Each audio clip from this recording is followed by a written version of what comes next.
5ನೇ ತಾರೀಕು ಕೋಲಾರ ಹಾಲು ಒಕ್ಕೂಟ ಅಧ್ಯಕ್ಷ ಸ್ಥಾನದ ಚುನಾವಣೆ ನಿಗದಿಯಾಗಿರುತ್ತದೆ. ಇದರ ವಿಚಾರವಾಗಿ ಈ ಹಿಂದೆ 2 ಬಾರಿ ಅಧ್ಯಕ್ಷರಾಗಿದ್ದಂತಹ ಮಾಲೂರು ಶಾಸಕರು ಆದಂಥ ನಂಜೇಗೌಡರ ಒಂದು ಏನು ಹಗರಣಗಳು ಇದೆಯೋ ಅದನ್ನು ಬಾಯಲ್ಲಿ ಹೇಳೋವಂಥ ಮಟ್ಟಕ್ಕಿಲ್ಲ, ಇನ್ನು ಮೀರಿಯೇ ಅವರು ಹಾಲು ಒಕ್ಕೂಟದಲ್ಲೇ ಹಗರಣಗಳನ್ನು ಮಾಡಿರ್ತಾರೆ.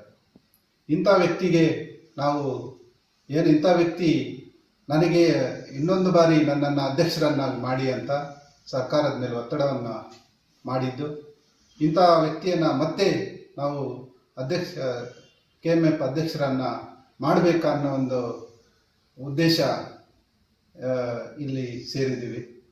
ಏನಿವತ್ತು ಕೋಲಾರ ಹಾಲು ಒಕ್ಕೂಟದಲ್ಲಿ ಆಗಿರುವಂಥ ಹಗರಣಗಳು, ಕೋಲಾರ ಚಿಕ್ಕಬಳ್ಳಾಪುರ ಹಾಲು ಒಕ್ಕೂಟ ಏನು ನೇಮಕಾತಿಯಲ್ಲಿ ನಡೆದಿರುವಂಥ ಭ್ರಷ್ಟಾಚಾರ, 75 ಜನ ಅಕ್ರಮ ನೇಮಕಾತಿಯಾಗಿದೆ.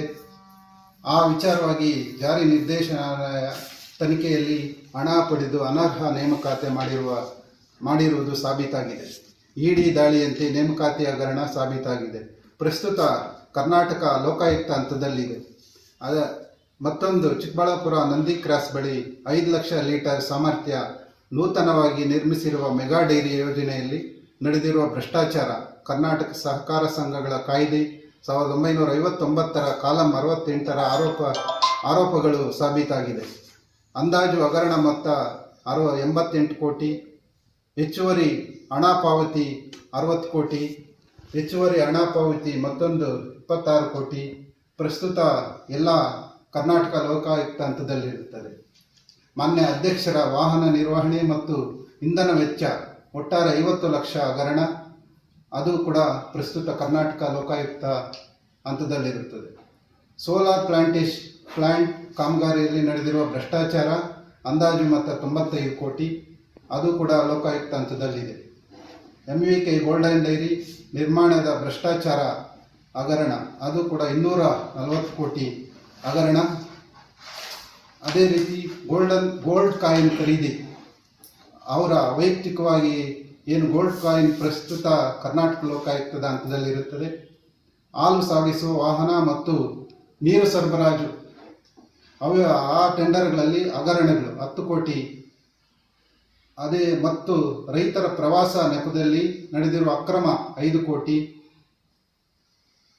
ಚಿಂತಾಮಣಿ ಐಸ್ ಕ್ರೀಮ್ ಘಟಕ, ಅದರಲ್ಲಿ ಸುಮಾರು 53 ಕೋಟಿ ಹಗರಣಗಳು. ಸುಮಾರು ಹೇಳ್ಕೊಳ್ತಾ ಹೋದರೆ ಇನ್ನು ಅವರು ವೈಯಕ್ತಿಕವಾಗಿ ಸುಮಾರು ನ್ಯಾಯಾಲಯದಲ್ಲಿ, ಲೋಕಾಯುಕ್ತದಲ್ಲಿ, ಇಡಿಯಲ್ಲಿ ಕೂಡ ಅವರ ಕೇಸುಗಳು ನಡೀತಾ ಇದೆ.